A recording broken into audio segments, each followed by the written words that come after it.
This meeting of the Tyler ISD Board of Trustees was previously called to order. The presence of a quorum has been established and the meeting has been duly called. The notice of the meeting has been posted in the time and manner required. Thanks everybody for coming out tonight, and we do not have any action items coming out of executive session. So, as always, we'll start with the prayer and the pledge. Mr. Bergfeld, you have it tonight. All right. Please stand. Let us pray. Lord, thank you for all of the teachers and staff that you have placed at TISD to love and instruct our children. We pray that you will heal and strengthen all of us for the road ahead. Help us not to dwell on the negative, but to have such a love for life and others that it becomes infectious. Let us be grateful and kind in our interactions. And finally, Lord, we ask for your wisdom as we lead this district in somewhat challenging times. Guide our minds. Let us be quick to listen, slow to speak, and slow to anger as we are instructed. I pray these things in my Savior Jesus Christ's name. Amen. Amen. I pledge Allegiance to the flag of the United States of America and to the republic for which it stands, one nation, under God, indivisible, with liberty and justice for all. Honor the Texas flag. I pledge allegiance to thee, Texas, one state under God, one and indivisible.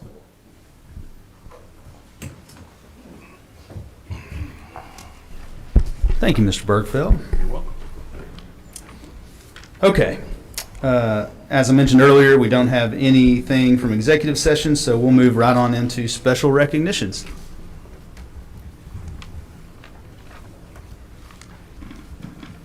Good evening, board members and Dr. Crawford. Tonight we would like to begin our recognitions by announcing our September District Students of the Month. The elementary student of the month is Karen Ramirez, a third grade student at Pete Elementary School.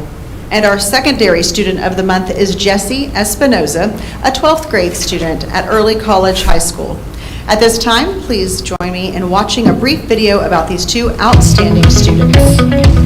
Tyler ISD would like to recognize the efforts of our two district students of the month. These students are nominated by their teachers and school principals. They are recognized for their excellence in many areas, including academics, leadership, campus, and community involvement. These outstanding qualities lead to successful student outcomes both in and outside of the classroom. We would like to introduce our first elementary student of the month from Pete Elementary. My name is Karen Ramirez. I am the student of the month. Karen actively participates in class.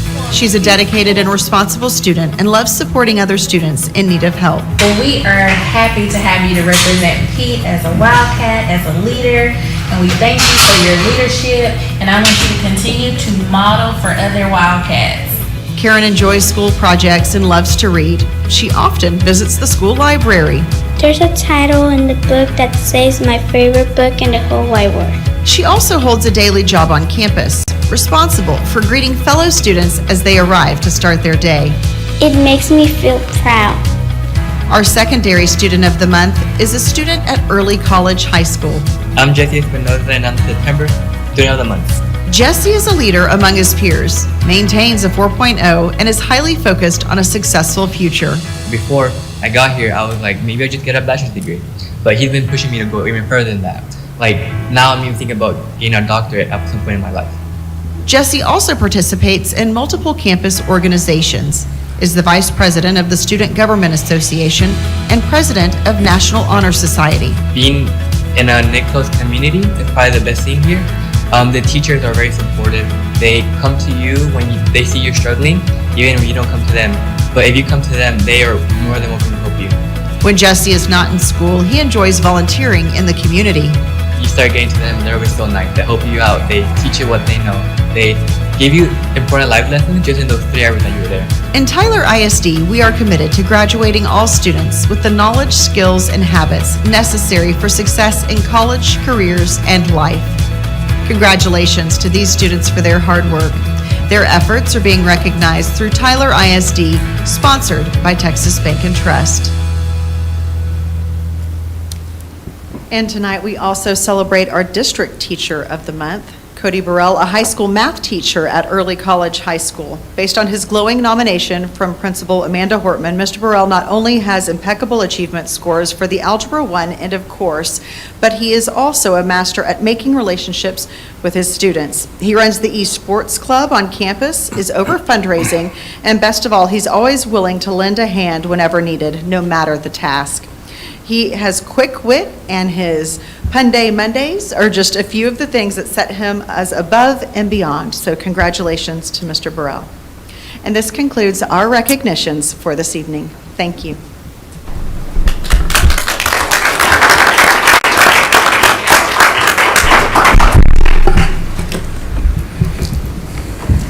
Okay, congratulations to everybody who received those special recognitions.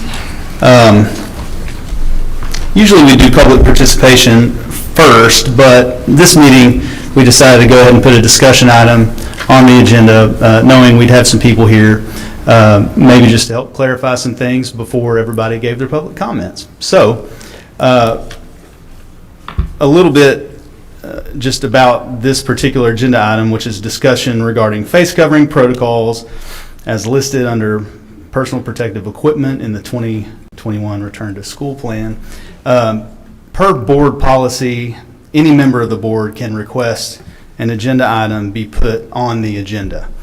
And although, Mr. Newsom here has expressed his views on in the last two meetings, he felt it necessary to have it as a standalone agenda item. So typically, I like to try to avoid putting potentially controversial or insightful items on the agenda when it's highly likely that no change will occur as a result thereof. However, per board policy, this item must be discussed to honor Mr. Newsom's request.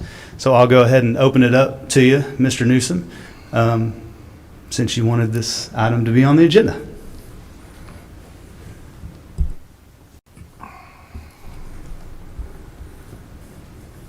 Basically, I feel like it's important from my perspective for us to discuss it as a board. We've talked about it informally. I think that discussing it and taking a vote will finalize the matter, and we can move on to other matters and move forward. And that's why I feel like it's important to go ahead and put it on the agenda as an item to be voted on, and so that we can move on and not continue to hear controversy in the community regarding this issue. Okay. Would you like to give any comments regarding the actual issue? Will we have comments later? Well, this item was to put here so we could discuss it. So if anybody else wants to jump in, this is our opportunity to discuss it before we possibly take action after public participation. We will have time to discuss it afterwards, After, before we take a vote, correct? well, this is that time. Will we make a motion on this? It depends on if somebody wants to make a motion on this item, Mr. Newsom. What was the next item? Consideration of possible action regarding Right. face covering. That's the next item, 10. Right. Are we And at this 10? is a discussion about that item. Right. And Yeah. I reserve any further comments later. Okay. After I hear public participation. 10-4. Anybody else? I've just got one question. Dr. Crawford, have any of the numbers drastically or significantly changed than what you presented to us at our last meeting?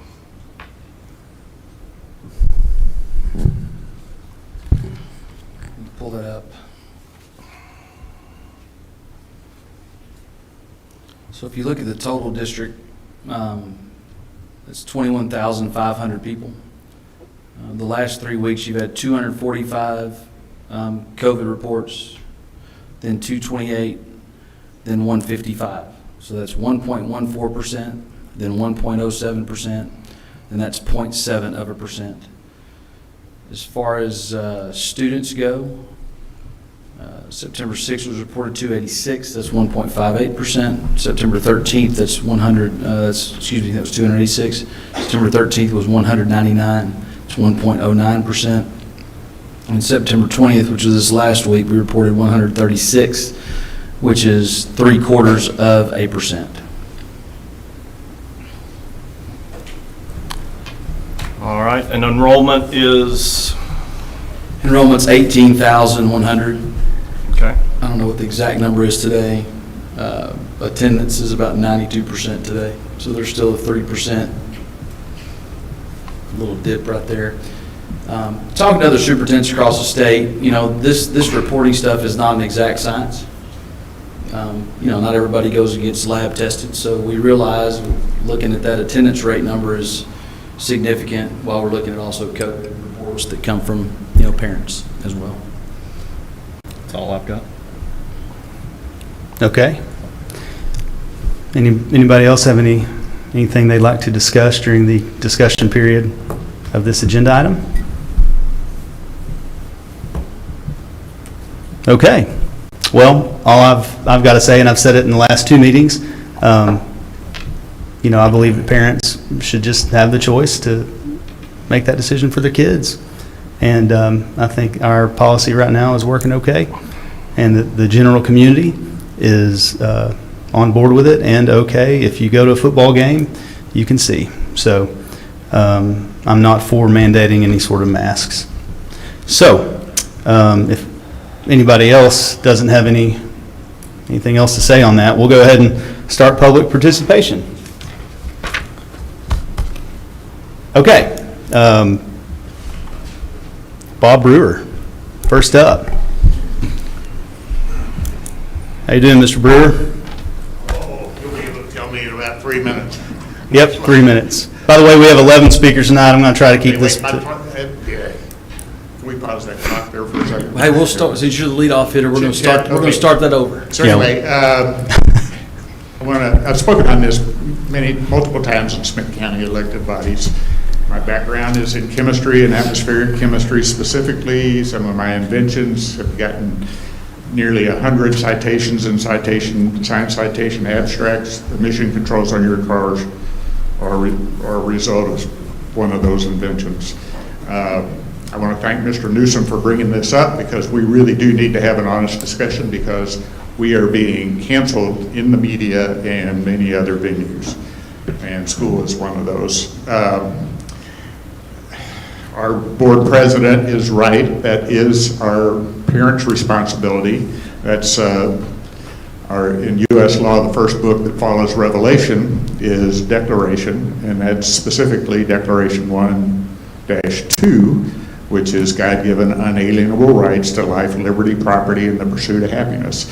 And a lot of that is the family structure, where you keep the child under parental control until they reach the age of majority. Talking about these COVID reports, those are not COVID cases. Only if you are only if you are symptomatic should that even be considered a case, which has always been the case with viruses. So anyway, also as far as up until recently, from the sources that I have that are some of the top on earth, Jay Bhattacharya and Peter McCulloch and Bob Hall, all the people that he's brought into his realm of expertise, said there's 15 years and under that are not comorbid. There have been no deaths in the United States. So we are chasing something that's just totally political, and we are being just brainwashed to slavery or communism. This is a very important thing. That's why I'm here to talk. The other thing about the mask, and it goes to my background, the professor I worked for at UCLA, our lab was a center of excellence for the EPA, and I've worn masks where if they did not fit properly, I would have died. So every mask that I see being worn anywhere in the United States is worn where everybody would be dead if this was really dangerous. So also the pore size of masks the virus is about 3 times the size of an atom, and these pore sizes are like 10 times bigger than that, and they do nothing. Everything stays in the air, they're not masked or not. Never had the beep before. Thank you, Mr. Brewer. And if you can, you don't have to beep them. Thank you. Okay. Don't want to beat Bob. Okay. Speaker number 2, James Johnson.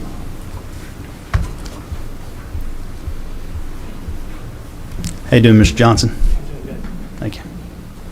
Just want to thank you for a chance to come and talk to you guys. I'm a parent of a special needs child at Clarkston Elementary. My other 2 children are at White House. We moved from California and chose this area particularly because the schools are so great. So thank you for the job that you guys are doing. Based off of the schools that we experienced in California, it's night and day. You would not believe the difference that I've seen in my children. With that said, last year we took our children out of their school district because we do not believe that they should be masked. I think if you look around the schools today, you will see that the parents have already spoken. We have already voiced our concerns. If we wanted our children in masks, they would be in masks. So for you guys to mandate this, I think it is usurping the parents' authority, and I think it is wrong. And I implore you guys not to go above the parents, because that's exactly what we saw in California, and that's why we took our kids out of those schools there too, is because they were not listening to the parents. Our job is the safety and the health of our children, and that should be our concern, and we trust you guys to help us with the education, because the education part is hard. I won't lie to you, it was not an easy thing to raise 4 children homeschooled, but we did it because we believed that was the best thing for them. And so we ask you guys to make the right decision. Let us be the parents and make those decisions for our children's health. Thank you, Mr. Johnson. Okay, next we have Sarah Fields.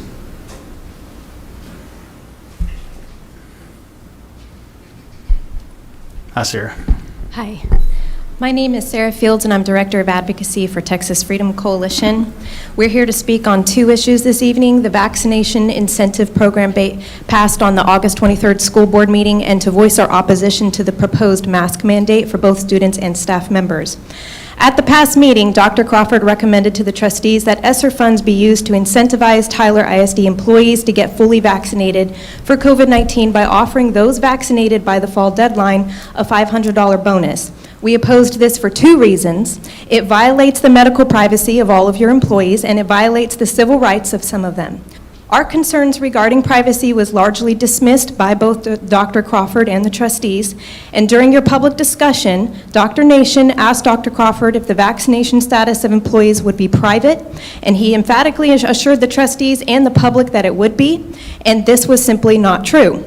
Tyler ISD employee payroll records are considered public record, and anyone can pull the public payroll records and know which staff members are vaccinated and which ones are not, simply by looking to see which employees got the stipend and which ones did not. It is not hard to figure out. To prove our point, we filed a Public Information Act request for Dr. Marty Crawford's payroll records for April 2021. We have it right here. Like all TISD employees, Dr. Crawford's payroll records are considered public record. We have the records here today, and we can prove those to the board or anyone who's interested. Secondly, the vaccine incentive program violates the civil rights of employees who have a religious objection or a medical reason for not taking the vaccine, and this was also largely dismissed by the board. But consider this: Texas teachers were among the first to be eligible to receive COVID-19 vaccines, so it's safe to assume that any teacher who hasn't received vaccine yet hasn't done so by either necessity or choice. So let's call the program what it really is: not an incentive, but a reward for a choice that is highly dependent on factors that may include religion and health.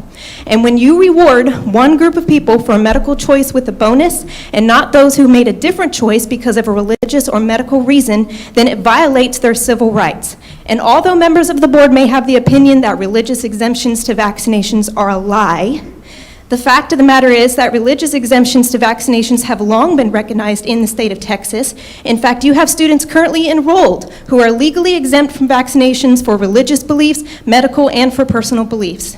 With regard to masks, we have the same principled stance that medical decisions are a matter of personal responsibility. We're not going to encourage anyone from making the best decisions for themselves or their children to wear a mask or not to. The truth is, your opinion of masks and ours do not matter.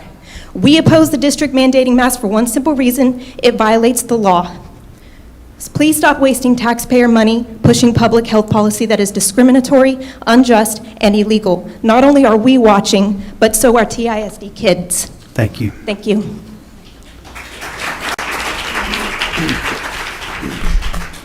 All right.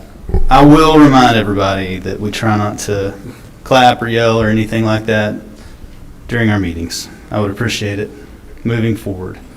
Okay, speaker number 4, Reverend M.K. Mast.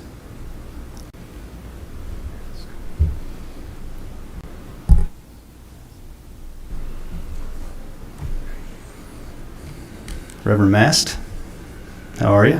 Fine, just fine. To this board, it's good to see you again. Yes, sir.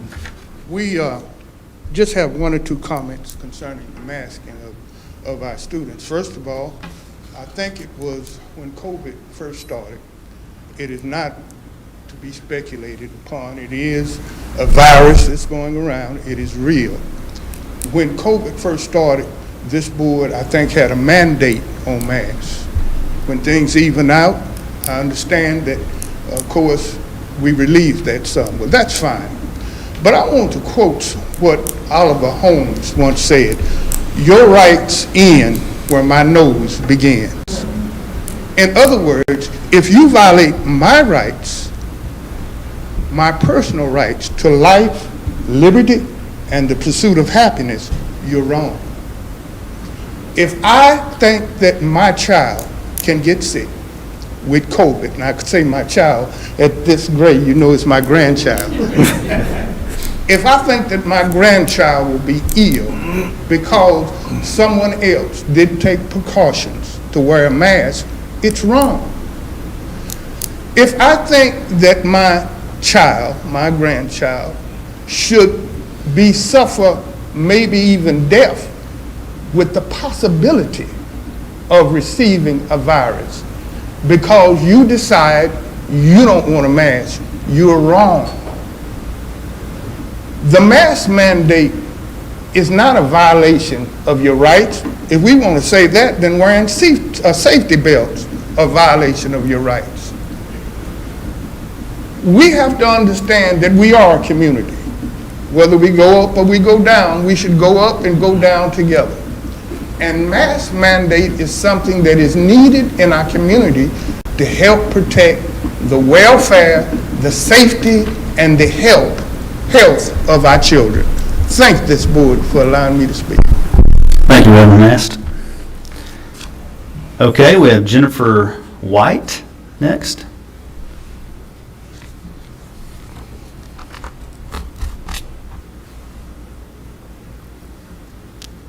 Hi, Jennifer. Good evening. You can pull that down if you need to. There you go. Okay. I'm Jennifer White. I'm a parent and I'm a pediatric registered nurse. I disagree with any policy forcing masks on students or teachers or any other staff. As a nurse, I understand that masks sometimes have benefits. The school day is not such a time. I have several autistic children. It is vital that these kids learn to recognize facial expressions and learn nonverbal cues by seeing peers and teachers and other staff's faces, not just their eyes. So much goes on down here that my child will not learn if this is all they see of their teacher. My son also came home daily with his mask drenched completely in saliva with holes bitten through them daily, every single mask, every day.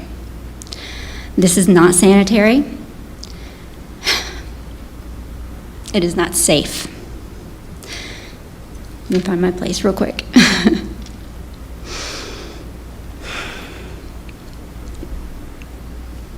These are cesspools of germs that you want to force onto my child's face.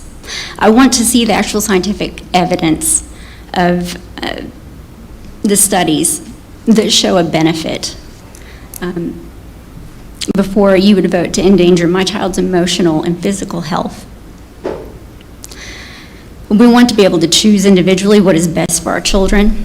Staff also deserve the same respect. We all want what is best for the students and staff. Trust your parents, trust your staff. to act intelligently in their own best interests and in the best interest of the children and in the best interest of school health. These are intelligent people that you hired, and these are intelligent parents. We all have our own reasons for making our own personal choices. Do not mandate masking. Thank you, Ms. White. Okay, next we have Tony Caruso.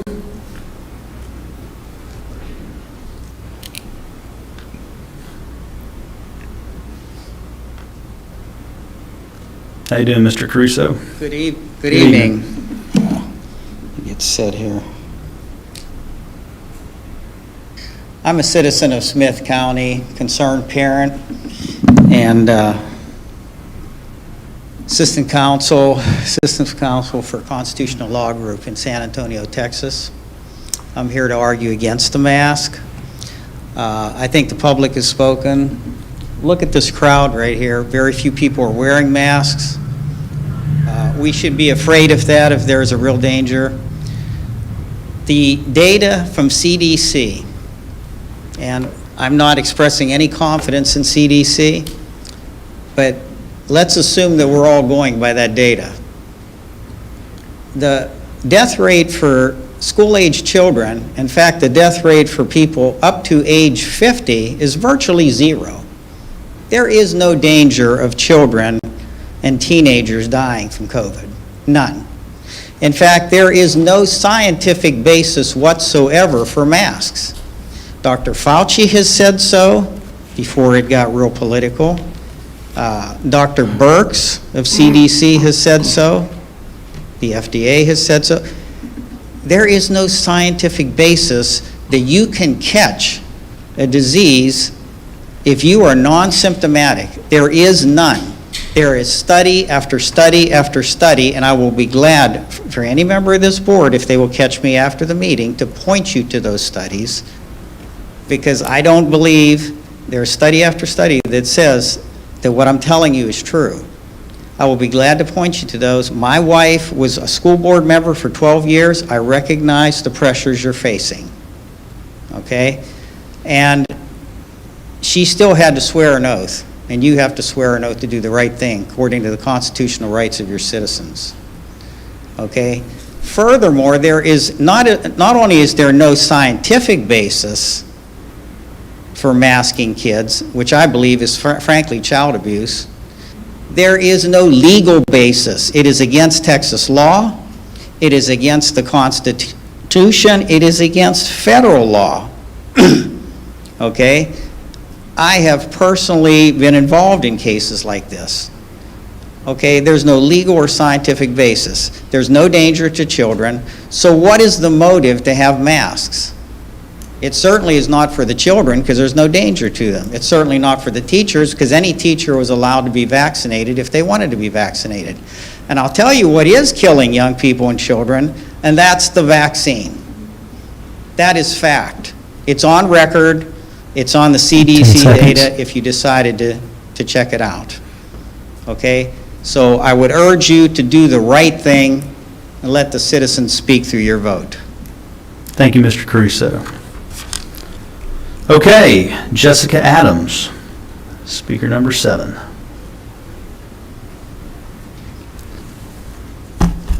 Hi, Jessica. Hi, good evening. This time last year, whenever we got news that somebody died of COVID, everybody asked, what was their pre-existing condition? I heard this question over and over and over again from my friends, from members of my own family. How were these people broken so we can justify their deaths? Not realizing that who they were describing was me. I was 10 years old and a 5th grader in Andy Woods Elementary when suddenly I went into respiratory failure. By the time I got to the hospital, they didn't think they were going to be able to save me, and they sent a priest to comfort my father. I pulled through, but ever since I've been the sick kid, and I don't enjoy this, and I didn't ask for this, and I have no control over it because I have permanent damage to my lungs. I don't get to sit around and wait and see what the cold's going to do to me that's going around. I don't get to wait and see what a flu's going to do to me. Because if I do, I could die. I don't have any choices here. I can't tell you to mandate masks, but everybody's talking about it should be the parent's choice. But you've left me with none. If I don't want to expose my kids because nobody around them is wearing a mask, then my only option is to withdraw them, and then you really don't get that funding, do you? I'm tired. I work in healthcare. I didn't have to adjust much when everybody started social distancing because that's a way of life for me. I live my life avoiding being sick so I can be a mother. I work in a field where I don't have to be around anybody so I don't catch whatever's going around. I'm not asking anybody to lose any choices. I'm asking for a choice because I have none. If I pull them out, I get truancy charges. Quite honestly, there's nothing you can do to me for truancy that's worse than what I'm trying to prevent. I've been told to stay home if I'm scared. I'm not afraid, but I do stay home. I work by myself. I do everything I can to avoid getting sick, but the one risk I have for exposure is my kids at school. I have medical documentation saying I should be able to put them in distance learning. The governor approved funding for you to allow 10% of your students to do distance learning. I want choices. If nobody else wants to take precautions, I can't make them, but allow me. I'm tired too, and I can't pretend this away. Thank you. Thank you, Ms. Adams. Okay, Sheila Cooper.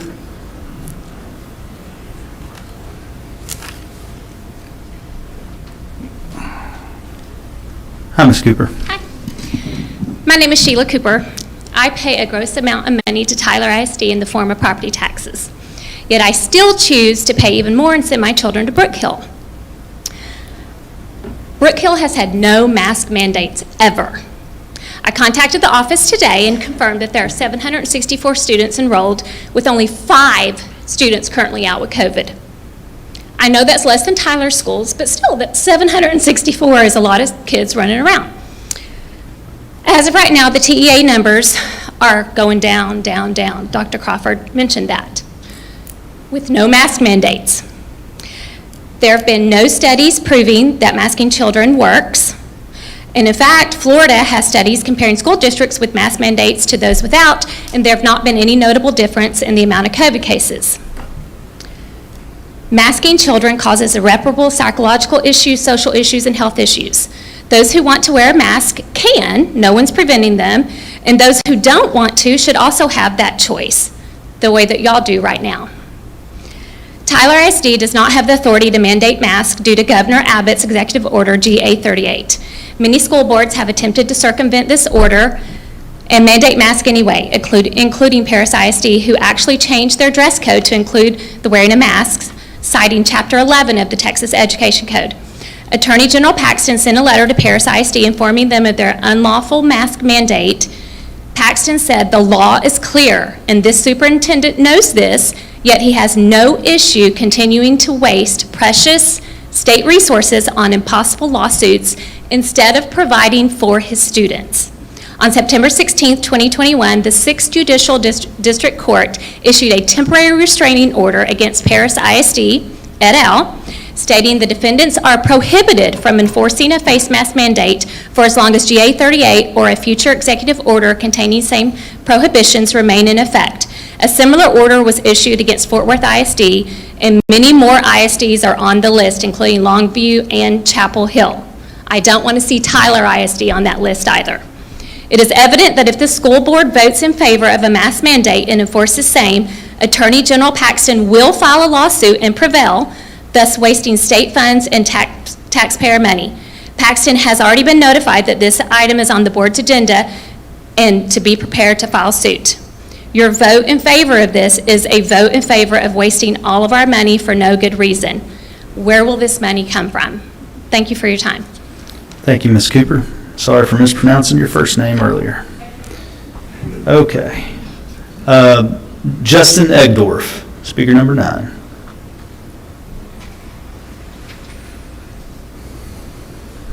How you doing, Mr. Egdorf? I am phenomenal, and I'm glad to be here with you. I think the community has spoken. I don't want to reiterate that. You guys have important business to attend to. Thank you for what you're doing for our community. I haven't heard that enough tonight, and I think that's the important message that we all need to be communicating to one another is one of brotherly love and one of support. So I'm against a vaccine mandate. I'm against a masking mandate. I think if you're going to incentivize a vaccine for the school district, I would think about also incentivizing antibody testing. So I think that would provide an equality. If you want to look at a program like that, that would be my recommendation for the board. It's pervasive issue in our community right now. What I don't want to see our community is to become divided.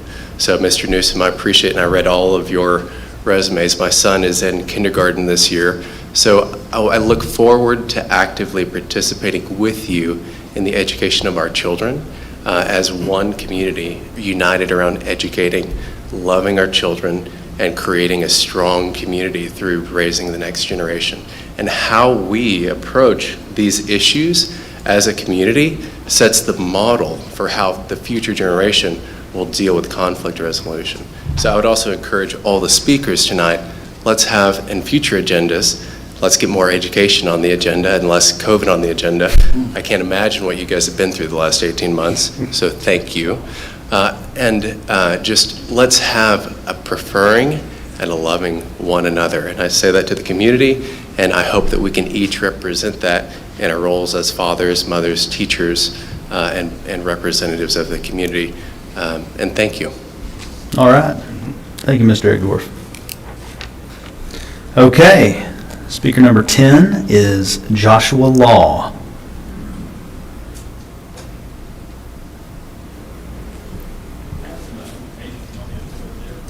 That'll be good. Yeah, just leave it on the podium. This is about masks and signs behind it. Okay. Yeah, podium's good. Thank you. How you doing, Mr. Law? Pretty good. How are y'all folks? This was also emailed to you, by the way. Okay. Okay. So thank you very much. My name's Joshua Law. I've been a citizen here in Tyler for about 2.5 years now, and most of what I'm going to say is purely observational. I've been to one other school board meeting and saw all of you here, and there was a couple of things that I did notice that I wanted to address that I'll address here in a second. But first of all, I'm going to say appreciate all of you making eye contact with me. It was one of the things I noticed in the last meeting, that it was kind of not as much as I would have thought that y'all guys would need with a report with the community, you know. So I appreciate all of you making eye contact with me at this point. And I know how difficult your job must be to be on this board, and that sometimes making difficult decisions is part of the job. I applaud you for the handling of the issues that you've handled in these past years that have been difficult. But it seems that perhaps this issue is not as cut and dry as some of the other difficult issues you've had to deal with. Currently, there's a huge amount of research data, studies, and information in general that all seems to conflict with itself. And I believe that's where you're getting a lot of this craziness from everybody, because there are two sides to this story, and you have data that supports both sides. And I feel that a dissenting opinion is an opportunity for growth, and to ignore dissenting opinions, first of all, is not really allowing for real scientific method to be applied, and secondly, it's not allowing for the data, when making such important decisions, is truly taking out any actual real choice off the table in favor of only one side of an argument. I've heard you speak in the past of how important it is for all of your staff and students to be healthy and able to teach, and this was your major reasoning for allowing these new stipends on vacation time. However, the most important aspect I see here is that you're overlooking all of the other data that seems to state that not all is good with these vaccines. Every day now it seems that more and more data comes out that gives us reason to pause and look at what being vaccinated actually does on an individual scale, and sometimes that means death or even life-changing, debilitating ailments. By incentivizing these teachers to go out and do something that could not only affect their own health, but the lives of their family members and the school district, which all of you claim to want to protect, you may just be paying individuals to do something to themselves that could permanently harm themselves and many others in the process. And you are the example to all of the surrounding areas, and people will fall in line with what decisions you make as a school board. You know, so in previous meetings, I was watching your demeanor, and As the multitudes of concerned parents and citizens stood before you with impassioned pleas and logical arguments based upon actual science, y'all didn't really acknowledge it very much in y'all's discussion. I also saw another fact that in these meetings I would like to mention, and that's the fact that these people who stood up and spoke made up the majority of the audience and the majority of the opinion in the room. I really heard none of you even really attempt to see things from their perspectives in your discussions. Whenever you talked about it, it just seemed like you were all kind of in lockstep and didn't hear what they said. So in closing, I completely understand you have a responsibility for safety and well-being of not only your staff, but the student body. But if you end up incentivizing something that causes people to be hurt or injured, or myocarditis in younger people, it's happening more and more, heart attacks, think about that for a moment, because that blood's on your hands if y'all incentivize people to do something that they trust y'all, but it could kill them. Thank you. Okay, thank you, Mr. Law. Okay, our last speaker is Michael Tolbert. Hi, Mr. Tolbert. Good evening. First, I'd like to thank you all for approving the $500 bonus for employees who received the vaccination. I did talk to a district employee who said that made a tremendous positive impact in her life, and also the prospect of knowing that if she were to get sick with COVID, that having paid time off could make the difference between her coming to work and not. The fact that an employee, particularly in transportation, would consider coming to work with COVID because of their financial situation is not something we want to put on our children. Thank you, Board President Washman, for indicating that your view is that this is unlikely to change. Even though I feel like what I'm saying may be futile, I'm going to proceed anyway. One of the previous board presidents made a link between second grade reading scores and the future outcomes of children. He said that up until second grade, children are learning how to read, and then beyond that point, they're reading to learn. At you all's previous discussion, there was a lot of speculation about what is herd immunity, what are different types of immunity. I hope that when you all make this important decision, that you will get the facts. We've heard a lot of conflicting information here, and those are opinions. Those are not facts. So my question to you, as you all have your discussion after this point, are you making your decisions based on facts, evidence, science, or are you making your decision based on personal ideology? Masks protect those surrounding the infected person. So if a parent sends their child to school with a mask, that doesn't protect them from an infected child that's spewing droplets. So that's not sufficient.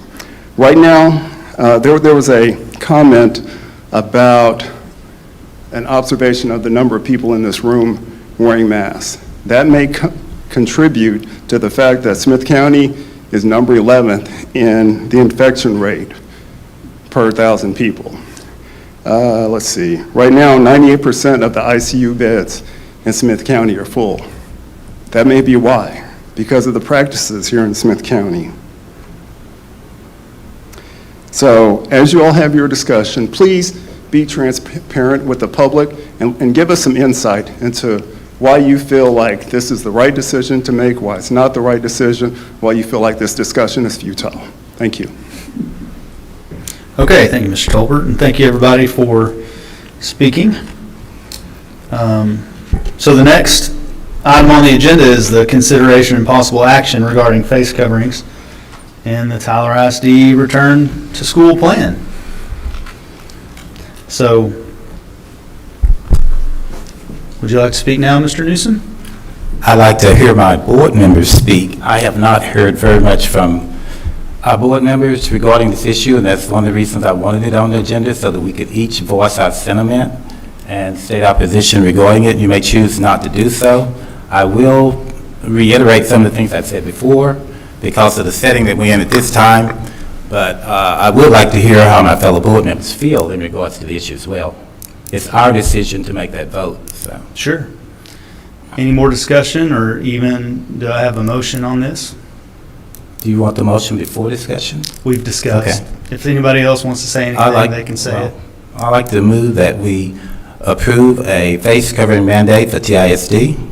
I would like for it to be considered that we would be looking primarily at 11 and under, simply because they don't have any way of protection other than the mask at this particular point, since there is not a way of them getting a vaccination at this point been proven. Our teachers at that level is not able to be protected from anybody that may be a carrier. So that would be the major concern. I agree that parents have had the option to vaccinate 12 and older kids, and I think they should have chosen that option. But for the ones that did not have that option, I hope that we would consider that, since we have those kids 8 hours a day in our environment. So that's the reason I would particularly like that to be considered. And still, I would like for our board members to discuss it. They may choose not to, but I'd like that to be considered as well. So do I have a motion, do I hear your motion right, that you would like a mask mandate on children under 11-year-olds in Tyler ISD? That's correct. Okay. Do I have a second? I just want us to get over with it, so I don't want us to not second it and not go ahead and vote. We know how the community stands. We know how we stand personally. So I want to second it so we can do what we need to do to move forward. Okay, I have a motion. Do I have a second? Do I have a second? Okay, all in favor? Do we have any discussion? Does anybody have any other further discussion on this item? Okay. Okay, comment. No further discussion. No further discussion? That's okay, because you've heard what I said. I don't have to say anything at this point if you choose not to. Right. Okay, so I have a motion, I have a second. All in favor of a mask mandate for children under 11 years old in Tyler SD, say aye. Aye. Aye. Okay. All opposed? Nay? Nay. Nay. Okay. Motion fails 5-2. And we're moving on to the rest of our agenda. Thank you, everybody, for coming out tonight.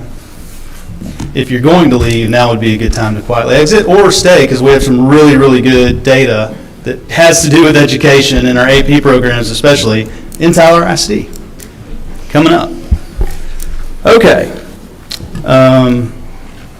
We have an approval of minutes. Do I have a motion to approve the minutes from the two previous meetings? I move we approve the minutes of August 5th and August 23rd. Thank you, Mr. Bergfeld. Second. All in favor, say aye. Aye. All opposed?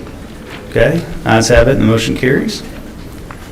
All right. Now we have a couple of updates. We have an accountability update that I believe Dr. Crawford? Yep, ready to make your head spin. Is coming up here is Dr. James Curitan.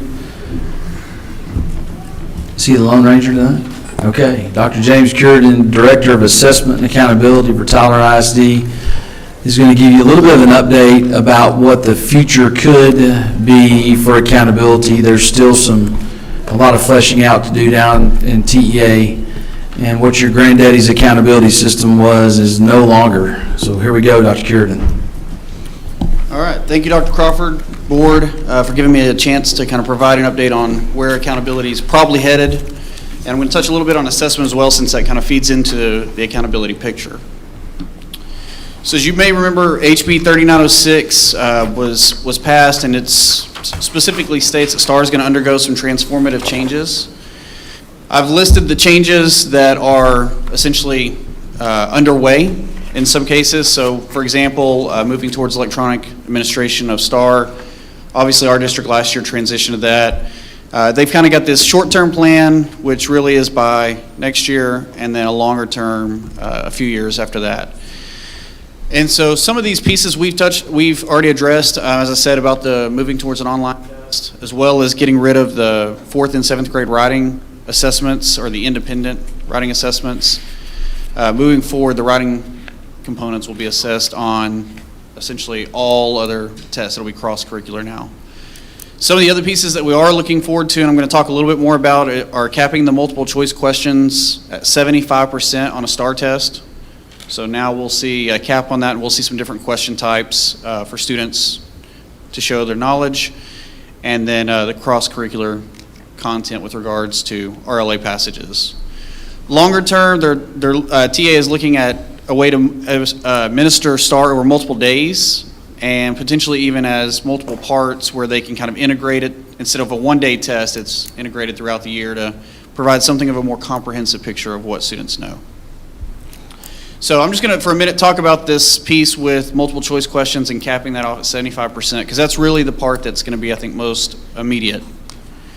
So I just want to roll through these and show you some of the new question types students are going to see. You'll see the name of the question type up top, so that's a multi-part question.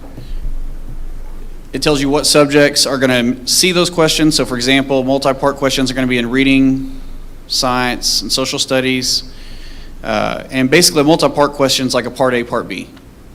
So they'll have to answer question part A and then part B to the same question. Multi-select is just a multiple choice question like we've all had in school, where it's select multiple answers instead of select one multiple choice answer. And they'll see that in all contents. There will be constructed responses, both short and long, based on character limits. And again, that'll be in all contents. We'll see drag and drop, which is where students have to essentially move the answers into a correct box or a correct location. We'll see that in math, science, and social studies as well. Getting to some of the newer ones that we haven't seen frequently, we're going to get into hotspots, which is basically where the student has to select the answer. It's something of an interactive image, I guess is the way to say that, or graphic. And so we'll see that in math, science, and social studies. We'll also see inline choice, which is basically multiple choice inside of the sentence, so they'll have a drop-down box and pick an answer. We'll see text entry where students type in the answers, and then one interesting one is the highlighting the text. So students will actually have to pick from the text, provide evidence from the text to answer the question. So in that case, you can see all the highlighted answers or highlighted options. They have to choose the answer or the evidence to answer that question. You'll also see these two in particular in math. So you'll see a slider chart, which is where the students will have to adjust the height of the bars on a math question, and then you'll see the graphing questions where students will actually have to graph, in this case, an equation. And so you can take all that into consideration. Remember, that's really all assessment based, right? So that's what the students are going to see on the test. As we get into this year and into next year, we're really going to see that come into play. So they're going to field test those new question types this year, and then we'll actually see the new question types in 22-23. In addition to that, I just wanted to put this timeline up there so you could kind of see the bigger picture with accountability. This new system that Dr. Crawford mentioned was really developed in 17-18. That was our first year under that new system. Obviously, we weren't rated last year in 2021. For 21-22, we'll receive a rating of A, B, C, or not rated. And we'll have some new things that we haven't talked about before. So accelerated testers will be a new piece of the accountability system for our high schools. Essentially, any student that tests in math, and test in Algebra 1 as a middle schooler will have to take an SAT or ACT during high school, and that'll be a piece of the accountability system for our high schools. I know the CTE half point has been a kind of an up and down thing. It sounds like it's going to come back potentially in some sense. What it's going to look like, I think, is still uncertain, and when it's going to come back. But we know it's going to be in there somehow. 22-23 is really when we'll see the full system reset. So this year, I think they're going to keep the system pretty similar to what it's been the past few years, past 5 years. But in 2022-23, we'll actually see a full reset. And some of that reset, just to give you an idea of what that really means. So we'll see new STAR cut points, and we don't know what those are right now. TA actually wants to use 2021 and 22 data to try to establish those new cut points. And it'll be the same for CCMR, because CCMR has been impacted the last 2 years. There's talk of inclusion of some non-STAR indicators to try to remove some of the reliance on just a test. We'll see where that ends up. And then the other piece that I just wanted to put up there as a reminder is the new question types, because it's not calculated. There's not a calculation for that, but it's an important piece of the accountability system if they're not able to answer those types of questions. So just want to kind of touch on it again, but really 21-22 data is going to be used to develop some of these new cut points that we're going to see going into effect in 22-23. So with that, I will take any questions if you have them. Okay, thank you, Dr. Puritan. Anybody have any comments or questions regarding the accountability update? Is our benchmarking going to start incorporating the new questions?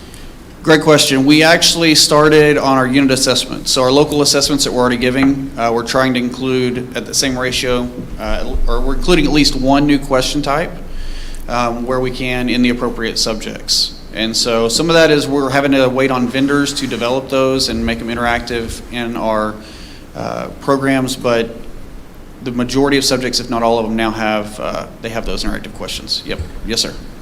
And is this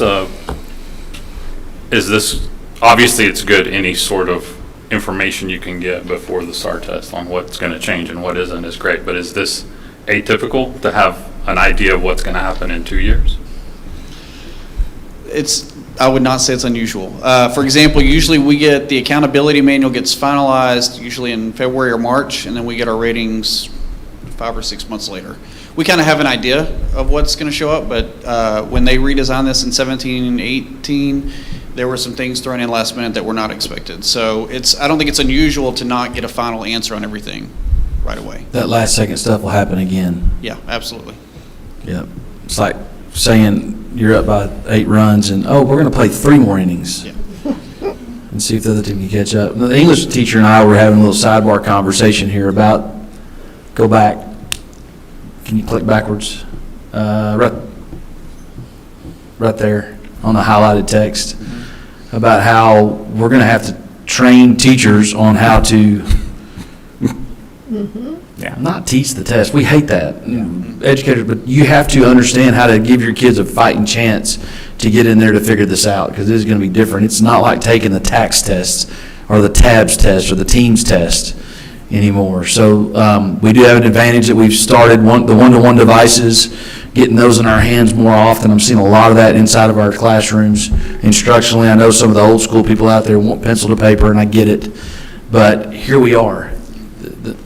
The Texas Education Agency is going to test our kids using technology. So they have to get comfortable with that. And so do our teachers. Question regarding difficulty of the exam.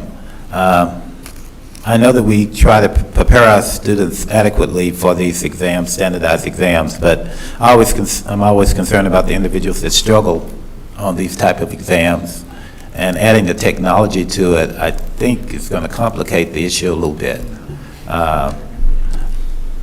If that's the direction we're going, we definitely have to prepare our students a lot more, which means we do have to teach the technology for the exam, which takes away from some of the other time with some of these kids that's having problems already.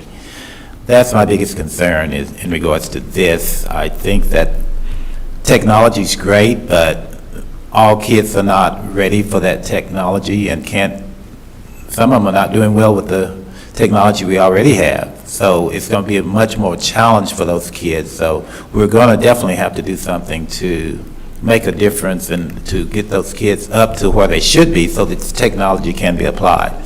So hopefully we're considering that in this process in regards to the kids, because I've been pushing for an A district, and this doesn't help very much, I don't think, from my perspective. So it's going to be a challenge. It's going to be a big challenge, but I guess we have no choice. Go ahead.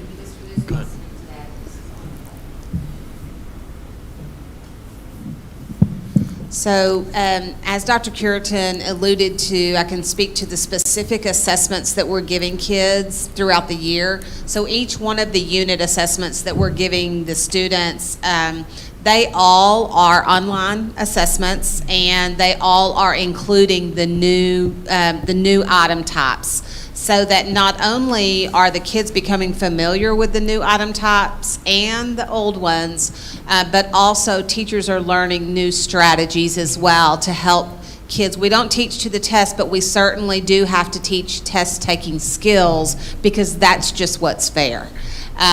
So we're doing everything we can to make sure that the kids are prepared And that one-to-one is essential. So those things are in their Canvas courses, and they're practicing them all the time. So hopefully our kids will be well prepared before these new items hit, but also even by the end of this coming spring when they take the what we'll call the older STAR test, which will have field tests in it. And then in addition, many of our campuses will be giving a field test in February. 17 of our campuses will be given a field test in February with these new items on it. Seeing how they're going to eliminate the standalone writing for 4th and 7th grade, are we doing anything differently for reading language arts, and you know how we taught writing separately, and so are we doing anything differently to help with the cross-curricular of writing? Yes, so one of the things that we've eliminated is a separate writing and reading. We've done that all the way K through 12. We have reading and writing taught together. Those are not separate anymore. And the other thing is all of the assignments, all of the units in science, across curricular have writing assignments embedded so that there is writing included in all of our core content classes, so that the kids are getting used to those short essay type of assessments, which will be part of the assessment, as well as that reading writing connection, so that there won't be this separate entity. That's awesome. I have a question. On the first informational slide, where it's talking about it, it's under that one. It says on number 5, or allows assessments to be administered in multiple parts over multiple days. Is that going to be different from how we do now? We do science one day, social studies one day. Are they talking about spreading the individual tests out? Not necessarily the individual test per se, as much as breaking the test up and allowing assessment of the same content over multiple days or multiple standards. And so 5 and 6 to me kind of flow together, because 5 is really breaking it up over multiple days. I mean, it could lean itself to the content as well, but really breaking it up over multiple days. Whereas 6 is something similar, but it's kind of assessing TEKS 1, 2, and 3, or A, B, and C, taking that assessment, and then you'll take another assessment over TEKS 4, 5, 6 with 1, 2, 3 spiraled back in after that. So there's kind of two different pieces to that redesign, but it's, as far as your question, it's the same content over multiple days. Thank you. Okay. Yeah. Regarding, once again, those kids that's struggling, and I know the state has this mandate where we have to get the extra 30 hours of kids that actually didn't pass one of the tests, the state standardized test. Now, those kids are the ones I'm basically concerned about. Now, will we be able to incorporate that into their learning so that they can have that technology along with getting up to just the basic fundamental things that they should have as fundamental education? Because I know I worked with a few of them this summer, and I was alarmed by the things that they didn't know at the level where they should be. And those kids are the ones that basically cause the scores to be a little bit lower than what they should be. So I was concerned about if that being incorporated somehow into that 30 hours remedial time that's required by the state for those kids that don't pass those tests.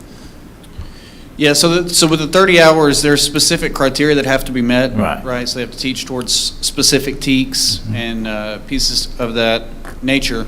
With regards to assessment and what teachers have access to as they provide that accelerated instruction, they have access to those new question types in the program that we use for assessment. And so they're absolutely able to use them as a teaching tool to supplement the actual instruction that's taking place, if that makes sense.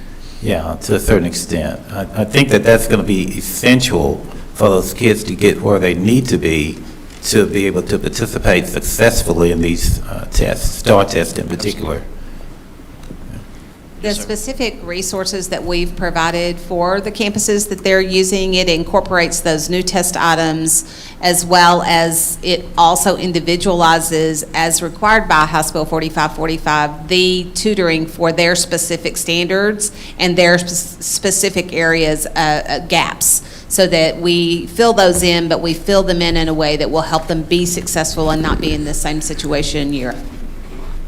I think what Mr. Newsom's asking, correct me if I'm wrong, sir, is the use of technology Yes. in regard to deploying that curriculum, that we need to make sure that we're taking care of that during the 45-45 time. I know we've got great 45-45 plans, and they're all over the place. Right. We don't have as many 45-45ers as other school districts do. We're only worried about ours. But we got to make sure that they're utilizing the technology during that time, too. We can't go back to the old way of doing some stuff. I mean, yes, those skill gaps do exist.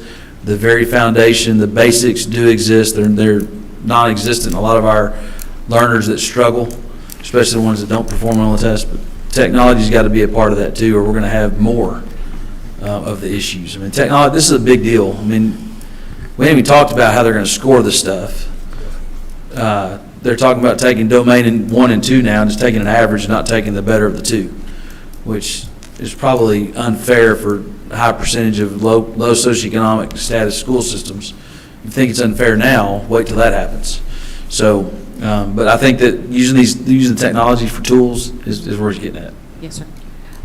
Having 2 kids in the district, and you know, this looks very scary to some of us because we use Scantrons and a long time ago, or handwritten tests and everything. But I have to say, having 2 kids in the district, they're so used to all of this technology and these tests online and how they answer questions and all this. They've been doing this for years now. So this may not affect them too much with these new, you know, how they do these questions. I don't know. So I had a 5th grader last year that scores well. She hated it. She hated taking the test online. So because she likes to sit down and think about it, write stuff out. She's able to do that on the old booklet, like we all are used to.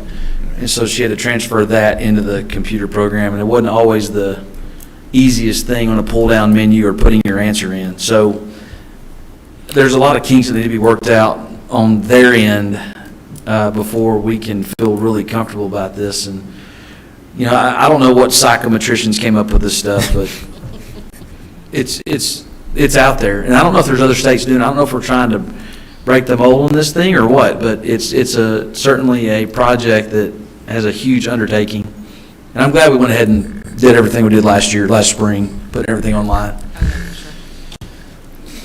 Yeah, I imagine definitely helped us out a little bit in that regard for future testing, the way it is with what we had to do online learning last year. Hopefully, you know, it was we were able to have the kids dip their toe in water and get ready for this. I have a 2nd grader, and she was doing homework the other night, and I saw her on the computer dragging something. It was a text box, and she opened it and she started typing. I was like, "What are you doing?" She's like, "Oh, it's Google Slides."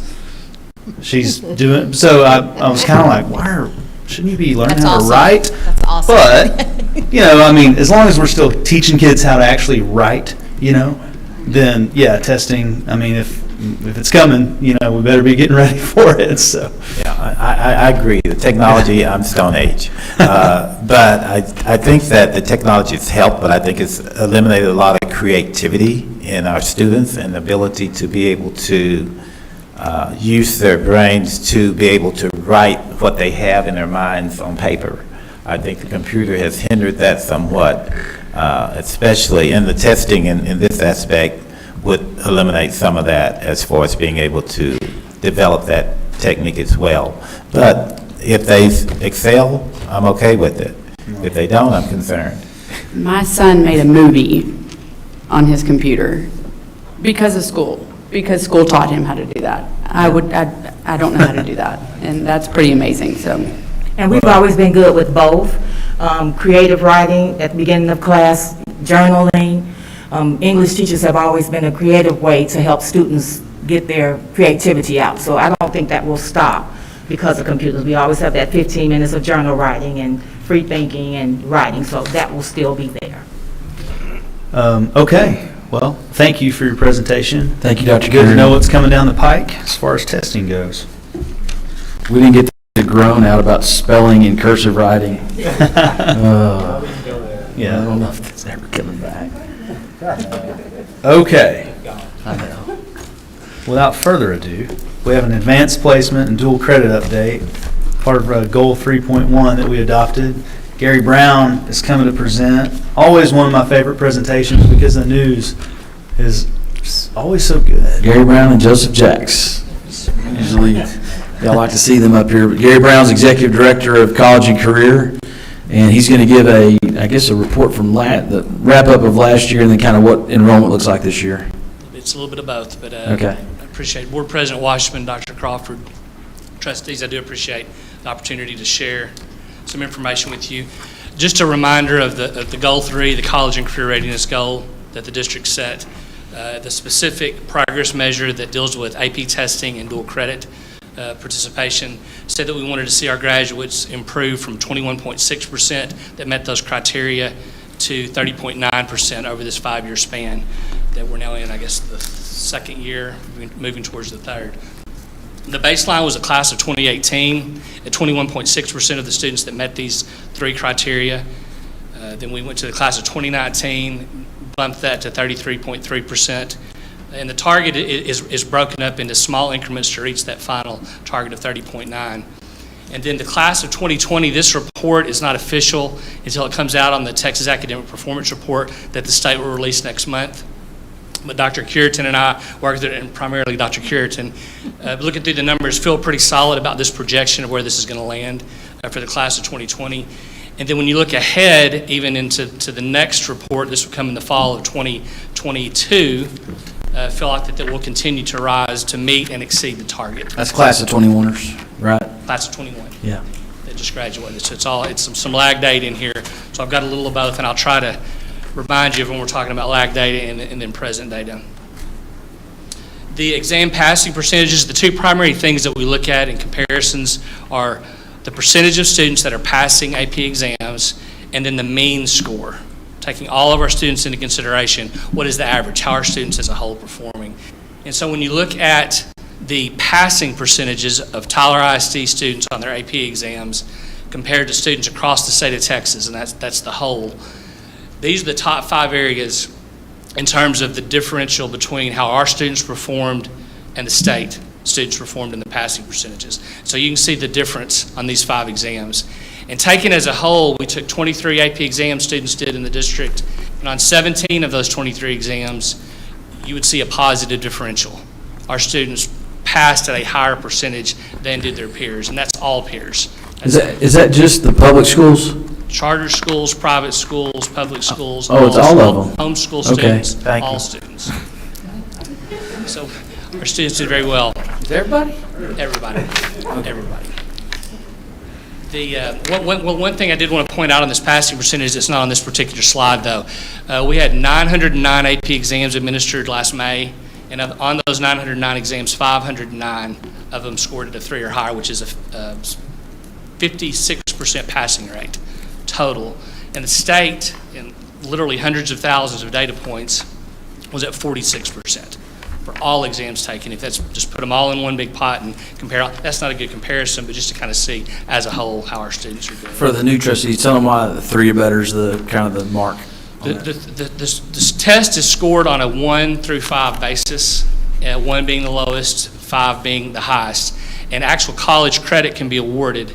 At most colleges and universities, it can be converted if you score a 3, 4, or a 5. So an AP Chemistry 3 will equate to chemistry credit in college on those. So that's the significance of scoring the 3 or higher. So these are the mean scores. This is the second area that we try to compare on, and this is how are our students as an average or doing. So if you look at these are the top 5 once again. I use these compared to the state, and this shows you the differential in the point, the mean score compared to the state. Computer Science Principles is a relatively new course that we've offered the last couple of years. And so it was really good to see our students right off the bat come in and perform well on that particular exam. Another one that really stood out was U.S. government. Our students, this is better than they have performed in the past, but those are compared to the state of Texas. And so when you look at the mean score on 16 out of 23, which is right there about the same, but our students exceeded what the state did. the mean score. I just put this information here since it's an AP update, but our AP Scholar Awards, there's one new item on here. You can see the trend data going back the previous 3 years. We had 97 AP Scholars to 99, 105. This past year, for the very first time, we had students had an opportunity to earn an AP Capstone Diploma, which basically they have to take AP Seminar, AP Research, and they have to score 3 or higher on 4 additional AP exams to achieve that diploma. And so we had 3 students that obtained that met all that criteria for the first time and are looking to see that number go up. And that's a brand new program. This is the first group of students that actually had the opportunity. Dual credit numbers, just to switch gears on this one. You can see this is going back 3 years again. It's taking into consideration all of the dual credit classes that are taken throughout the school year. That's putting the fall semester, spring semester together. So you can see there are a lot of data points and a lot of courses that are being taken, as well as the passing percentage.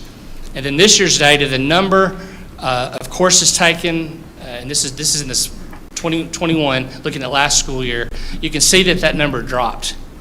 It's one of the things we talked about in last year's report. But I would reflect back to the spring of 2020 when we basically didn't come back from spring break in person. And that is the time when we have students that are current juniors that were as freshmen, they did not have an opportunity to take their STAR EOC tests, which is an opportunity for them to become eligible to take dual credit, and some of them didn't have the opportunity to take the TSI. So we did see a drop last year. The good news, moving forward and looking ahead, this is the current data, is if you look on that dual credit line where you see 12-11, we dropped 200 students in last fall. If you look back at this time, we've seen that number climb back up. So we've been able to get kind of refocused in the area of dual credit with eligibility and see the numbers increasing again. You also would notice a trend on here on advanced placement. Those numbers have dipped just a little bit each year. And one of the things I think we're seeing is that students, just a small percentage, but more and more students are taking that dual credit option and seeing that as a viable opportunity in the junior, senior year. When you see the 1,601 students, AP or dual credit, we have many students that take both. So they'll take AP government and then they'll take dual credit English, or just any combination of that. That's basically the information I have for you, and I'll be glad to answer any questions that you have. Can you do a couple minutes on that? I have a high school sophomore, and so if you could just talk a little bit about dual credit versus AP, that'd be awesome, because I know Dual parents. credit versus AP. As Dr. Crawford mentioned, and we talked about previously, that the AP courses students, when they take their AP exams, they do have that opportunity, if they score 3, 4, or 5, to take that and earn college credit with it. But it is contingent on a single exam at a single moment in time in May. The dual credit option is a true college class, and I always tell parents and students this. It is not a high school class that we award college credit for. It is a college class that we're able to award high school credit for. It's a true college class. So students are able to gauge their performance from the beginning of the semester all the way through the midpoint, midterm, and all the way to the end. So there's a lot of room for adjustments to be made for students in a dual credit class. That is one of the main differences, I would say. The rigor is there in both, but just that continuity that exists in a dual credit class.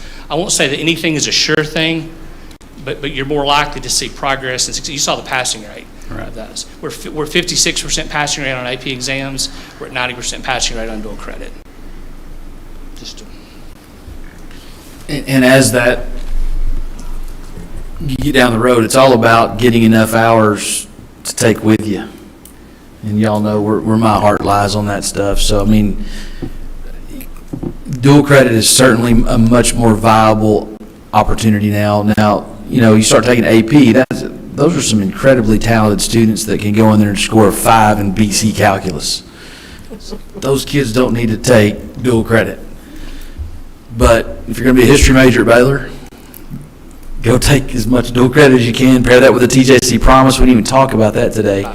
So I think those options are out there for kids across the economic spectrum to be able to achieve that higher ed and get it done with not as much debt. That's where we're really going. So the dual credit really has given, I think, opportunity and choice. And you're not just pigeonholed into an honors program, but just taking AP, just the AP kids. That's where we used to be. And it's evolved so much now to where, at least the state schools and even some of the private schools will take a majority of your dual credit, whatever you earn either in high school or, 1 or 2 years through the TJC Promise. So, can't speak highly enough about what we're doing as far as our our college and career program that we have here, and all the opportunities that kids have. And even some of those dual credit hours are transferable across state lines. I mean, I can only go with my experience as a parent, but those hours were not only accepted at Baylor here locally, a private school in state, but to 3 out-of-state schools as well. I think they figured out the game too, that they need more graduates, and transfer students are likely to graduate from their universities as opposed to maybe a first-timer. So there's some metrics to that, and some things that the colleges and universities are starting to figure out about transfer students with dual credit hours. Absolutely. That benefits them. We have such a tremendous partner in Tyler Junior College that is so well respected across the state that the credits will transfer virtually anywhere. I mean, it's such a well-known university with such a good system. We're very fortunate to have that in Tyler. Now, I do think we need to caution parents that are listening that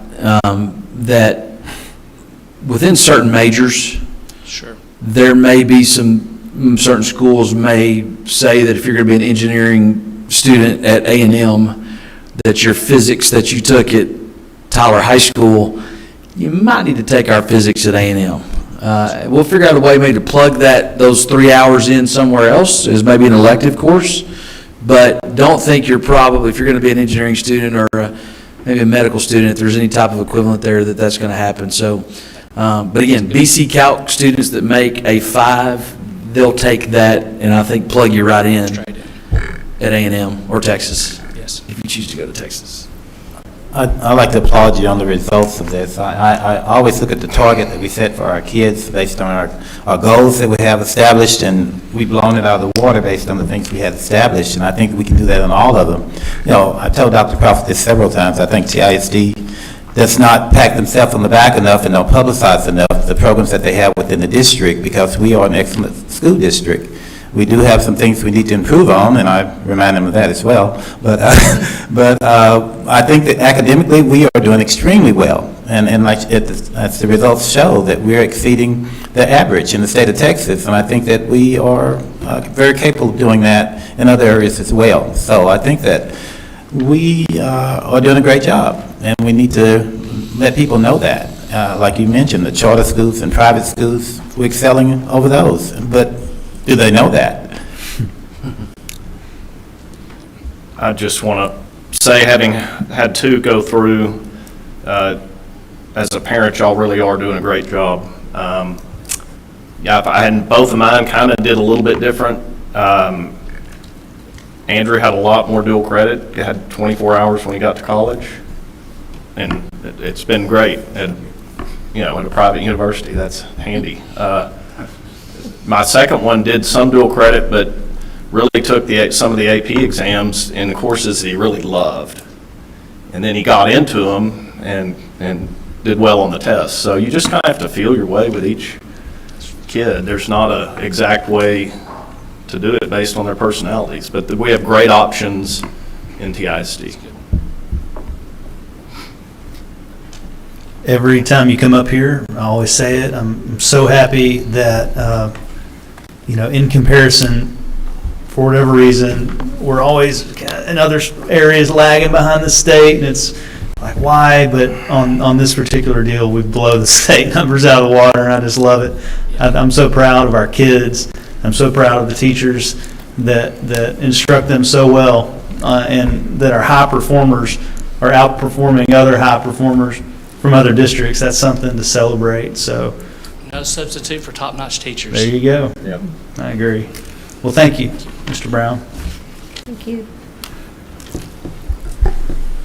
Okay.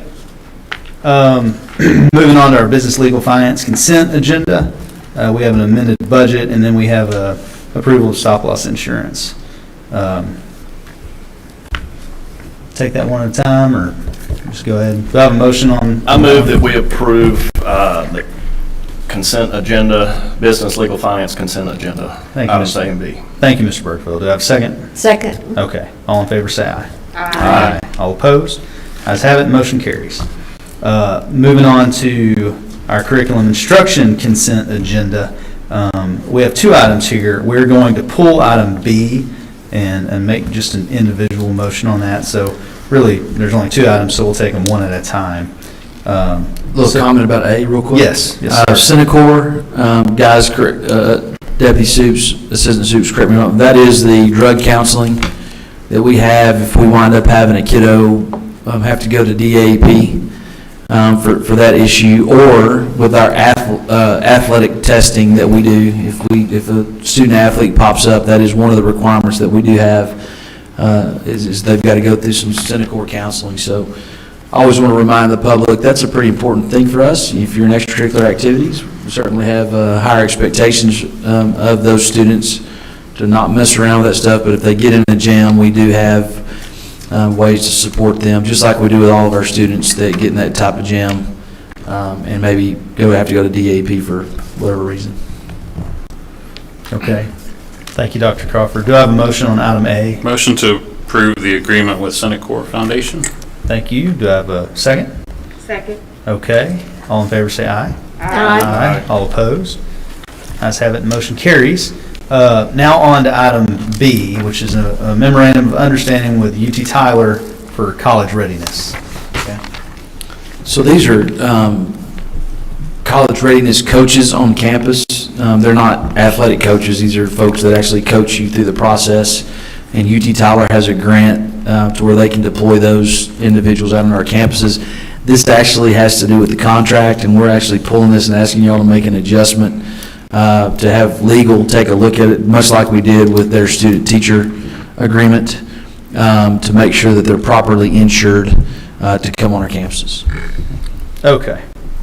Do I have a motion on that particular item? Yes. I move that we authorize the superintendent to sign the memorandum of understanding with UT Tyler for the college readiness pending final revision by district legal counsel. Okay. Do I have a second? Second. Thank you. All in favor, say aye. Aye. All opposed? Ayes have it, motion carries. We have our superintendent and staff reports. We have a quarterly investment report and a DAEP overview. It's that time again for the quarterly investment report. It seems like Tasha, it was all great when we got the bonds and the market was great. Anything you want to provide the board? We only had a 0.15 return on our money. We have about 103 million invested. Okay. 40,000 in 3 months. All right. So there you go. If you have an interest in that, contact Tasha Bjork if you want to talk about that further. But it's not like it was in the old days. Yep. Okay. Okay, now we have our Disciplinary Alternative Education Program, also known as DAEP. The DAEP overview about the campus that we have, along with the systems that we have in place for students to be assigned to DAEP. We have taken the tables, Deputy Superintendent Ron Jones, and then Coordinator of Constituent Services, Mr. John Johnson. I'm going to provide you guys an overview and opportunity for y'all to ask questions. DMC, you finally got me down. Okay. Washington. Yes, sir. Trustees. I don't know if your mic's on. Oh, there you go. Okay. Yeah. All right, with me I have Mr. John Johnson, who is over our constituent services with the district, and he is going to provide me with some support in this conversation. Thanks. That might be better. Oh, there you go. There we go. Thank you, Kevin Care. The Disciplinary Alternative Education Program is a choice campus of sorts, and not having an attendance zone. Student placement or attendance is governed by choices that carry consequences as outlined in the Student Code of Conduct that represents a subset of Chapter 37 of the Texas Education Code. which addresses safe schools, student discipline, and behavior management.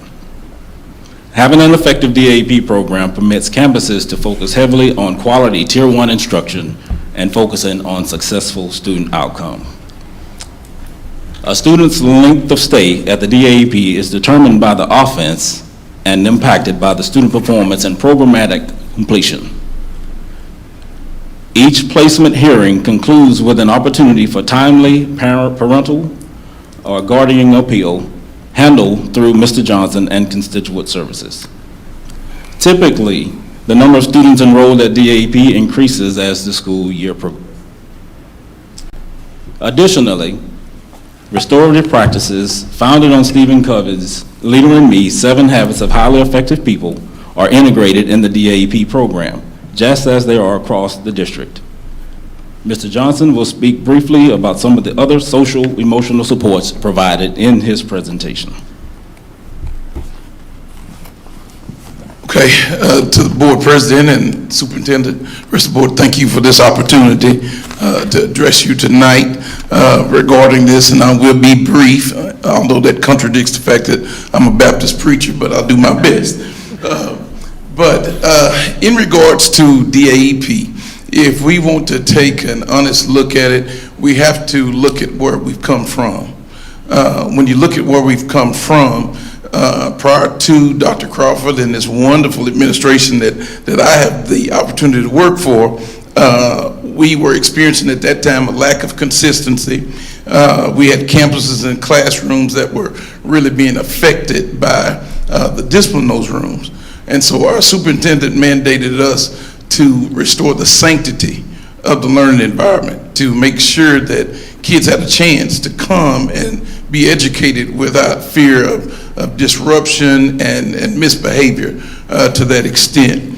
And so there were several things that were done. First, they looked at DAEP facilities.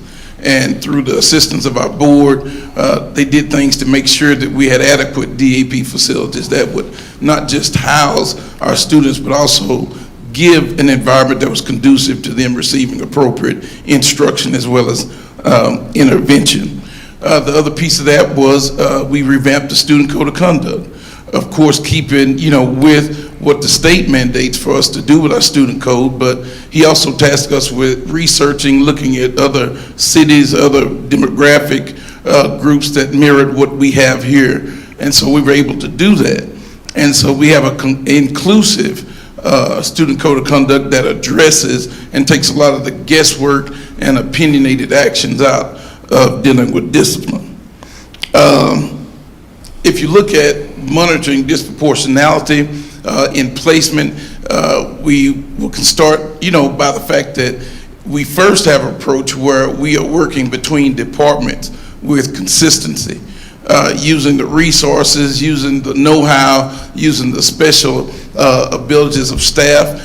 We have to state that Ms. Gina Dykeman, our Executive Director of Academic Intervention, she works hand in hand with us so that we can monitor not just, the disproportionality of it, but monitor to make sure that we are doing the best we can do to make sure that our kids that are having disciplinary and behavior challenges, that they're getting the instruction they need while we work on those behaviors that we need to improve as well. Some of the things that we're doing for that, we have a systematic approach that we're using to respond to these challenging behaviors. We have more intensive support now in our ISS classrooms. We have the addition of SEL counselors that are speaking to those other pieces.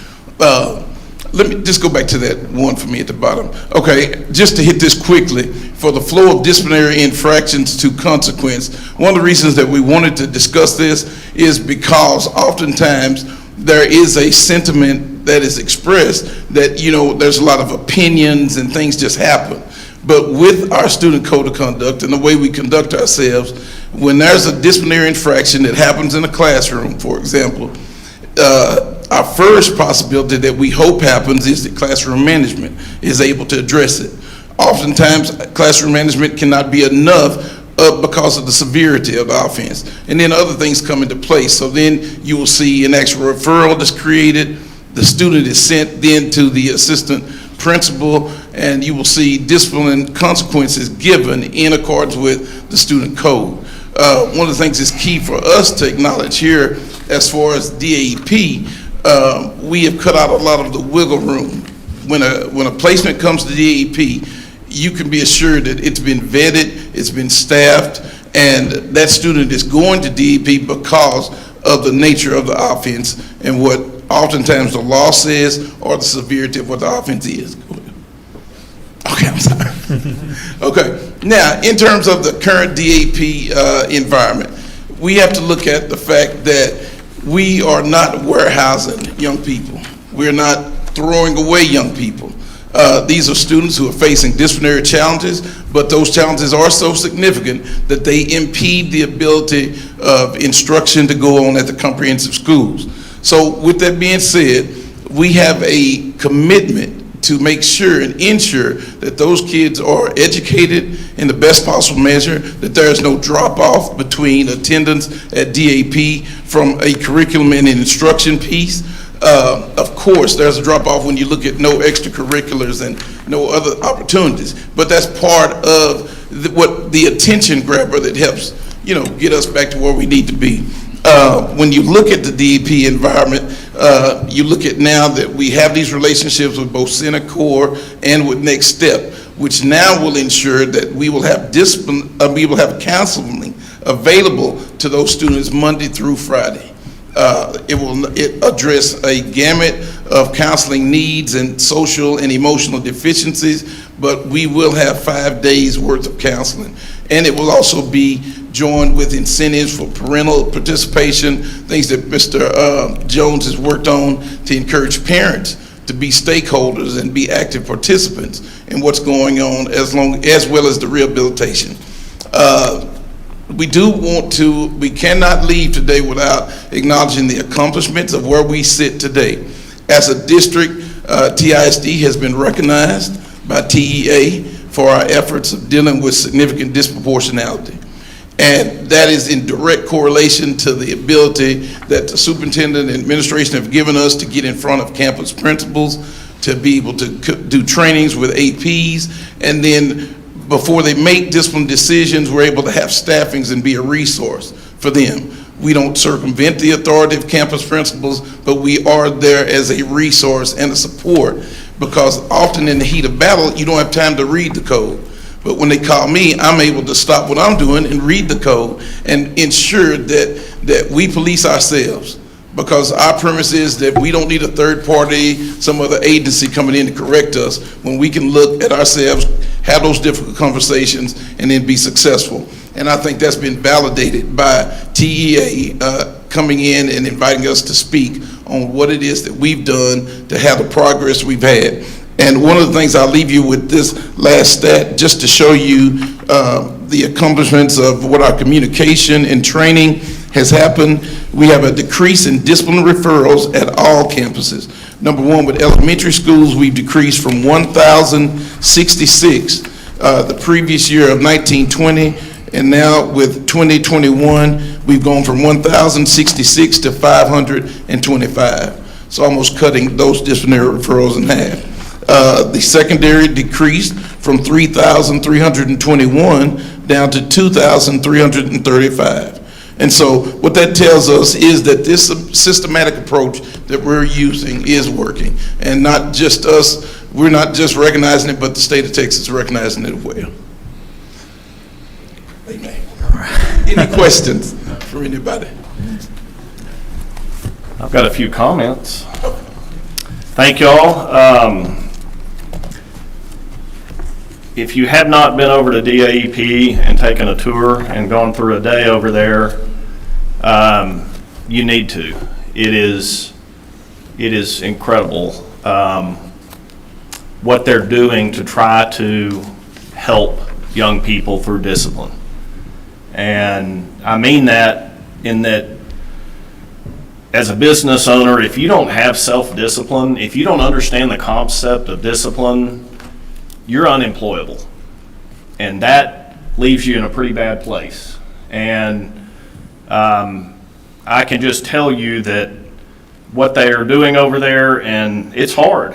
you know, and there are some rough individuals over there, but everybody's treated the same.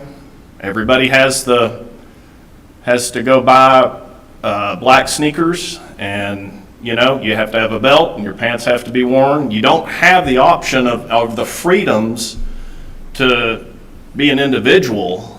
You go over there and you learn discipline, similar to what people did in the Army, I assume, back in the old days.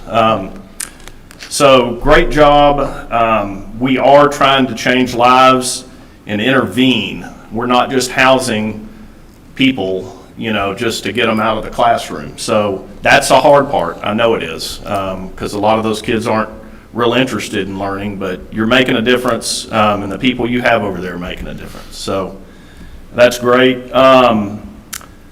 One thing I would just caution you on, and I know you understand this, but back in the old days, TISD got real hung up on decreasing referrals. And what happened was we kept sending people out of the classroom because they were disruptive, and we would send them back into the classroom because we were trying to look good on the stat sheet. So, I think as Rojo said in the beginning, this is a school of choice, okay?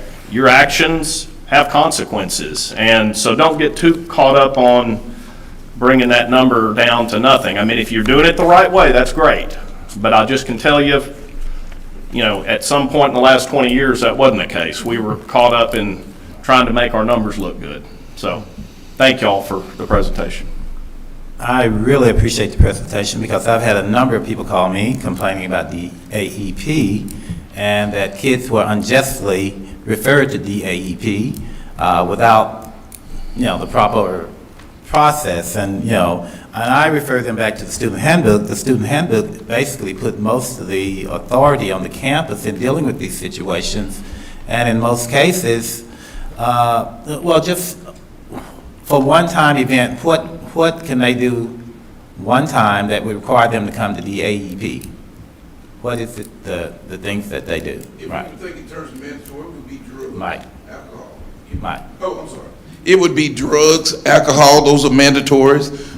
Sometimes there is debate about fights, but when a fight is significant enough that it causes a significant campus disruption, where you have multiple administrators as well as law enforcement having to respond, it constitutes those kinds of situations. Okay.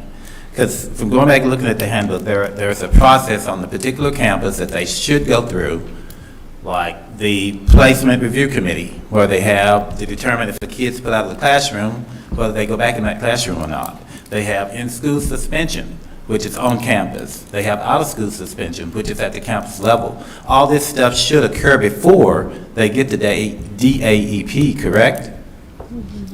That's right, but when you talk about the move of a child out of a classroom, right. That's dealing with a teacher's request for right. removal. Right. So that sits outside the scope of what we're dealing right. with. But in regards to DAP, it is driven by that code and but all steps, because we have a uniform process, including the script that's even read at the conference with the parent. Right. So all those steps are always taken and verified by checklist by myself.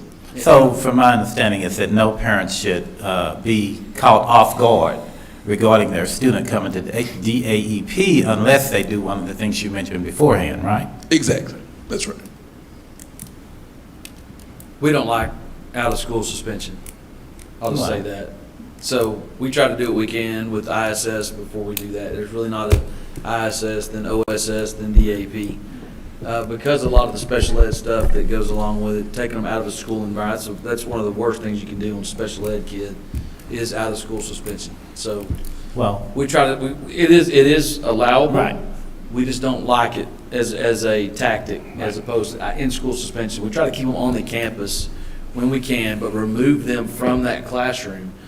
I can't remember what we used to call it whenever we were high school principals, but I know that I need Ron to have a break in Dr. McGaffey's fifth grade class for 2 days so that they could calm down a little bit. Right. Ron may be coming to my office to hang out with me and do his work in there for 2 days until we can get him back into class. And there's a lot of those strategies that go on as well. It's not just a, hey, you're out of here type of thing whenever, because they might not be having an issue in the other 6 classes. Yeah. And maybe that one individual teacher, Right.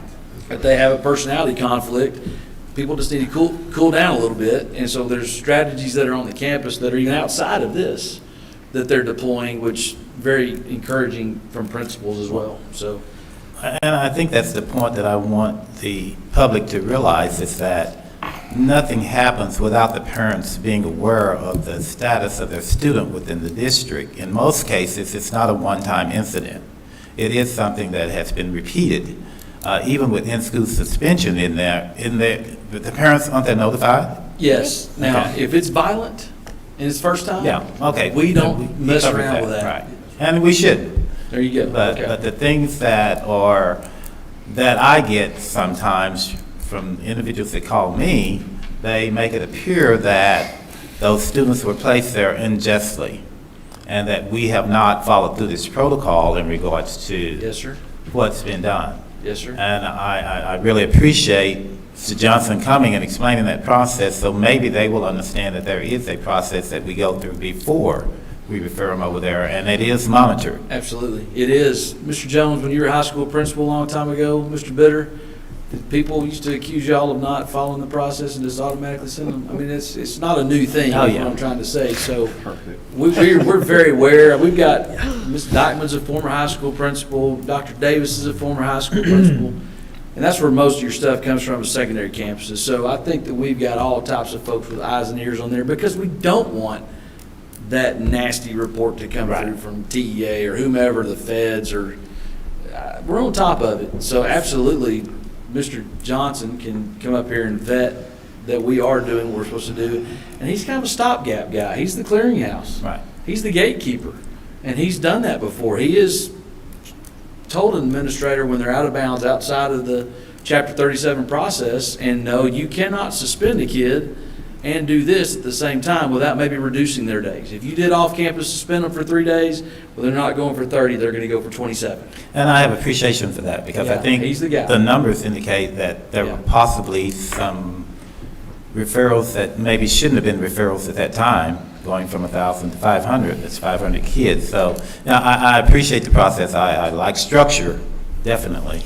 And I think that that's what we were missing at some point along the way.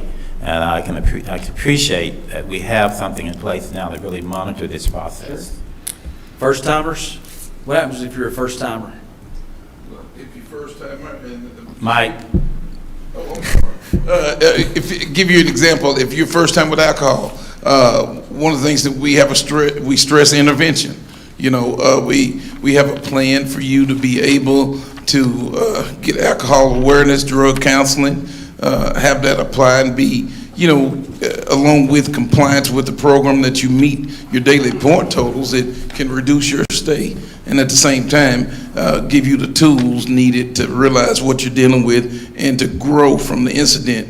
You know, that's one of our big goals, is we want each kid that has gone through these disciplinary challenges to come back to the campus better. And one of the things that we also need to add is we have an extensive transition program back, where Mr. Rhodes and Ms. Pinkerton, they communicate back with the campus. They hold meetings to ensure that when we find things that are working, we share that with the campus, so when the student returns, those supports can be in place as well. Can you graduate from DAEP?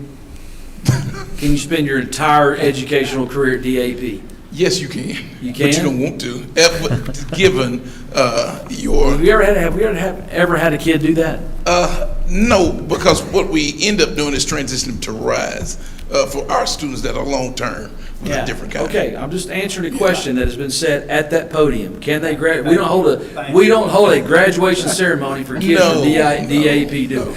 And that's not our goal at all. That's right. Okay, thank you. And if they stay there long-term, it's because of their behavior and non-compliance. What about a Title V felony? Title V felony, then we handle it as, you know, the expulsion, and that's guaranteed by law. It could be a long-time placement Yes, sir. in DAP setting, correct? Yeah, it can be 1 year, yeah. If it's got to do with sexual assault, or if it has to do with, oh gosh. Oh, yeah, that's right. Yeah, if it's sexual misconduct, it's stipulated, and we have drawn up and also vetted that through Mr. Hardy and through Walsh Anderson to make sure that we're legally compliant, but we did that to create a safe atmosphere in the district. And they may be separated while they're at DAP from the other kids that are also in DAP as well. That's right. So that needs to be stated, because these folks, they made a poor decision, but that poor decision cannot affect the other 18,000 students. That's right. So they have a different pathway to graduation. We do not allow them onto our comprehensive high school campuses once that thing has happened. And I hate saying that, it's sad, but that's the choice that was made. And that's the environment that individual student was placed in, and bless their hearts, we want to be successful, get a high school degree, but you give up that opportunity. So that needs to be said tonight. So there it is.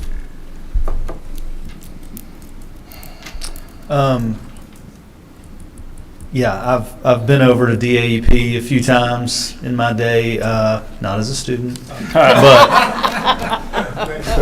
probably deserved it a time or two. But we won't go there. No, you know, and I see Miss Holland back there, and close relationship with a guy that struggled in elementary before I met him, and then continued to, and you know, I saw a lot of teachers bending over backwards to try to accommodate, and you know, went to DAP and ISS, and I've had lunch with him in about every setting.